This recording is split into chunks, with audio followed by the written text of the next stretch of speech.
arguably speaking, this is one of the most sought after Batman figures by the modding and customizing community.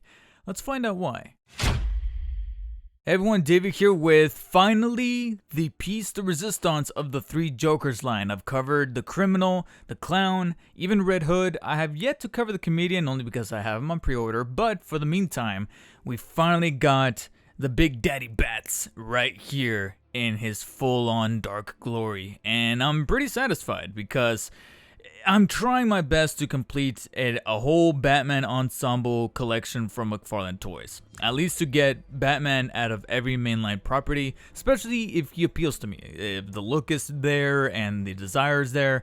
And frankly, Three Jokers Batman is definitely a looker. But he's also one of the sought after figures from the modding and customizing community amongst the people that collect action figures and like to change things and like to make their own custom made properties and commodities. And it looks like the reasons why is because Three Jokers Batman here has a lot of characteristics that it pulls from different properties, existing properties of Batman that a lot of people really like. Now, as I mentioned in my other videos around the Three Jokers line, specifically Criminal, Clown, and Red Hood, this is the Batman that appears in the Three Jokers story arc, which of course chronicles the existence of three men playing the Joker in an alternate timeline that kind of stems off from the Killing Jokes kind of aesthetic. And so Batman here is actually at the center point trying to figure it all, along with the Bat family, Batgirl, Red Hood, etc. And this is essentially the design they went with, which is, like I said, an amalgamation of sorts between kind of like a Dark Knight Returns combined with a little bit of Burton's aesthetic with the costume and then a couple of others that you would generally expect from a design for Batman. And it's probably because of that that a lot of people really like this version of the character and this figure to then kind of customize their own. As you can see, he's got the archetypal gray on black with accents of yellow. I think the thing, or the two things that stand out the most with this figure that a lot of people like is the Batman symbol on the chest. Very reminiscent of the Tim Burton Batman. It's got the circle around it with the yellow inside, and even the bat symbol itself is very reminiscent of Michael Keaton's version.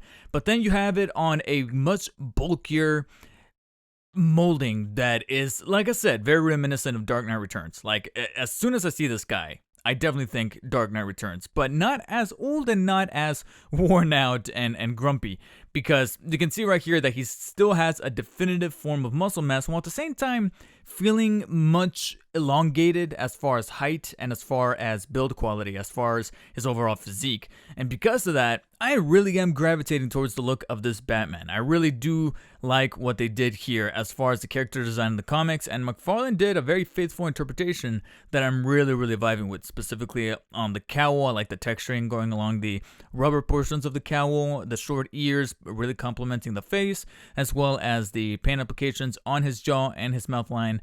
Looks very reminiscent. And then of course he's got the wide eyes, so no definitive eyes there. It's definitely realizing the whole comic book angle, or the much more cartoony angle of this version of Batman, while at the same time again being faithful to that design. That rubberized texture continues on through with the gloves and the boots that have this kind of very artillery-like design, while at the same time feeling like it's just very robust and simplistic, trying to get down to the nitty-gritty of making sure that it's very much Batman with the elongated claws here on the side of his gauntlets. One of them came a little warped on mine, but nothing that a little bit of pressure as well as heat can solve.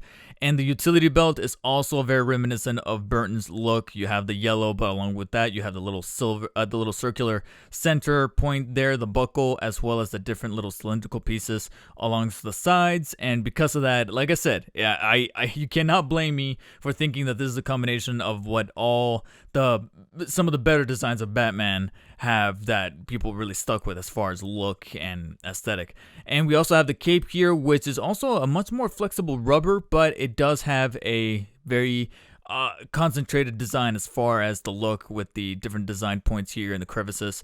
Very reminiscent of some of the older or some of the earlier McFarlane toy reviews that I covered on the channel, such as Arkham Knight Batman, and the way that that cape is kind of designed, while at the same time being a little bit narrower than some of those were in the past. Specifically around the collar here, you can see that his shoulders are still being shown and not covering the shoulders, so therefore mobility of the shoulders is not going to be a problem later on. Otherwise, like I said, in terms of look and design, I'm actually very, very closely falling in love with this version of Batman because of the way that they were able to kind of bring everything fully realized to figure form. And because of that, I have very few complaints about the way that the character looks. Now, in terms of movement, I mentioned how the cape's design really allows for mobility of the top shoulder joints, and as such, I'm going to go ahead and cover them firsthand here before I get to the head, because the head is a very peculiar case in and of itself that I've never seen before in a McFarlane figure. As far as the shoulders, they're curious cases in and of themselves because they are actually loose while at the same time not being loose enough that they're gonna just be wiggling on and about with the slightest movement. They actually hold in place fairly well. They just don't have the robustness or the resistance that other McFarlanes have had in the past. So I don't know if that's just mine, but they move very freely up and down, extending towards his sides, as you see before you. As far as vertical movement, they should allow 360-degree movement, except once they get caught in the cape there at the very top, despite having a much more free-flowing design as opposed to some of those older McFarlanes that I've covered in the past, such as Arkham Asylum Batman. It is going to come in the way of that path for the arm to rotate vertically, so just kind of a food for thought there, so to speak. But he does have that extra piece inside to allow a little bit of the shrugging motion that you would expect some of these Batman McFarlane figures to have. He does have the bicep swivel that allows full horizontal 360-degree movement, as well as two joints in the elbow that allow full bending about that much far through the cuts of the elbow, as you can see right there. And then, of course, the wrist joint that allows 360-degree horizontal movement, as well as slight pivoting up and down. I don't know if it's because of the way that the gauntlets are built this time around, but they are a little restricted on the vertical cut to allow movement up and down. You could see it happening, but as you can also see, it's not really moving as much as other figures have done in the past, even for Batman. But before we move on, we have to talk about that head. It's very, very curious because unlike almost any other McFarlane that I've covered on the channel, this head joint does rotate 360 degrees as well as pivot up and down and slightly left to right, but not from the baseline of the neck, or the head rather, but more so from the bottom of the neck where the shoulders meet. This time around, the joint is actually movable amongst the part where the shoulders and neck meet. So this entire head is actually one giant piece, as you can see right there. So rotating it left and right is going to be immensely tight. You can actually hear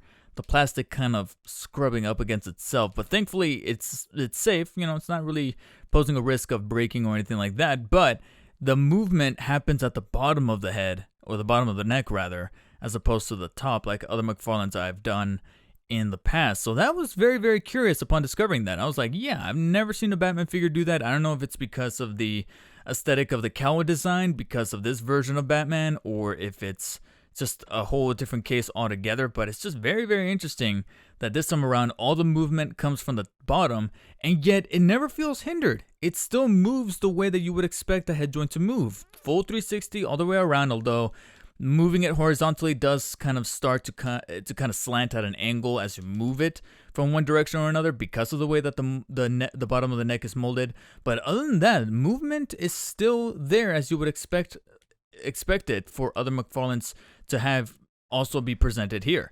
And then we get to the torso, which becomes even more generous and more surprising at that. Not only can you visibly see the cut here in the middle of the torso that allows full movement, almost about 360. I haven't really tested it out, but I am felt with a little bit of resistance. But as you can see, upon moving that top torso joint, you can also see that the waist fully moves. And frankly, this is my first time, and I don't know if it'll go the full 360. Yes, it does. Yes, it does. It is being greeted with some hesitance only because of the rubber crotch piece that they're utilized once again here. But you can definitely see that this is probably a historic event here on the channel. My first ever McFarlane where the waist joint actually fully moves a full 360. Because honestly, I don't know if it's because I have some very stubborn figures that need some extra time with a hairdryer or boiling water, but this is my first McFarlane where not only the mid-torso joint moves, but the waist one does as well. Congratulations, Three Jokers Batman. You're probably here to stay. And the rest of the leg articulation follows suit, just like with other McFarlane figures. The top leg joints can move forward about that far before they start to kind of veer off a little bit towards the side. Only about that much back before you start to see a little bit of that McFarlane joint there at the top of the leg. And then full extension to the sides, as you can see right there for you. They are ratcheted, so they are going to be stuck in place and have quite a bit of heft there to stay in place and allow great posability amongst the legs. Then we get to the knees that do have the two joints being able to fully flex all the way to the back as so, without a cape getting in the way because it is flexible.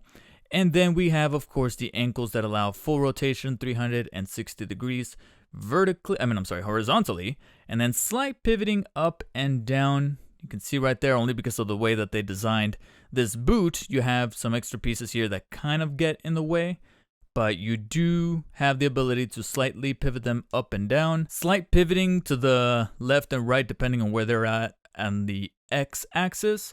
And then despite having very hefty looking boots, you can still bend the toesies all the way up on both feet. So far, 2 for 2. The look of the character as well as the figure itself is presented very, very nicely. Articulation is surprising and awesome and checks all the right boxes as far as I can tell.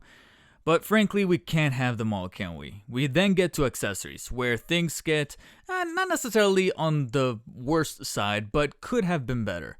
We're greeted with this grapple gun, as you see right here, and it's actually not a bad looking grapple gun. It is a molded rubberized plastic with some couple of little details amongst the middle here that are reminiscent of a grapple hook that he would have in this version of the character.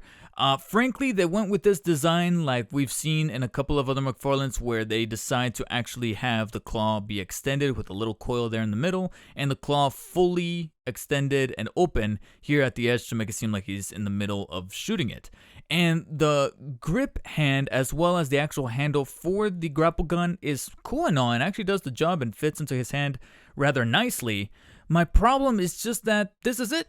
This is it. Everything else has been really, really generous as far as articulation, design, paint applications, and I can definitely see exactly where the characteristics lie of why this is a very favored figure amongst the modding and customizing community. There's several different pieces here amongst the aesthetic that I can definitely see being combined with other Batman figures, other Batman McFarlanes, that I am only curious to go online and see what people have kind of created with this guy right here. So I can see it. I can see the desire. I can see the inspiration as to why it is that the Three Jokers is an awesome looking Batman.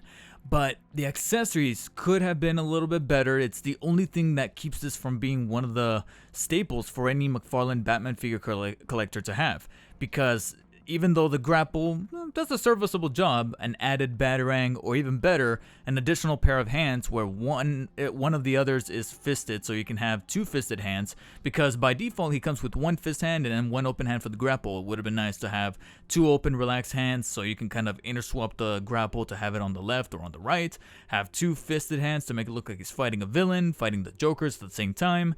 Who knows, the possibilities could have been endless, but once again, McFarlane gets a little stingy with the accessories that probably could have come from an undesired Batman figure or variant or something else that's out there in the wild as far as that plastic resourcing is concerned. Nevertheless, however, Three Jokers definitely caught me by surprise as far as their version of Batman. Criminal and Clown may have not made that much of a lasting impression, and Red Hood could have been a little better, but thankfully, Three Jokers Batman is definitely staying in my collection, and I'm looking forward to seeing how he ranks up amongst some of my favorite McFarlane Batman figures. And if you guys want to add your very own to your collection, make sure to use the links in the description. It helps out the channel, and you guys can own your own Three Jokers Batman. In the meantime though, check out this other McFarlane toy review showing up on screen right now, and as always guys, you know what to do. Stay humble. I'll see you on the next one.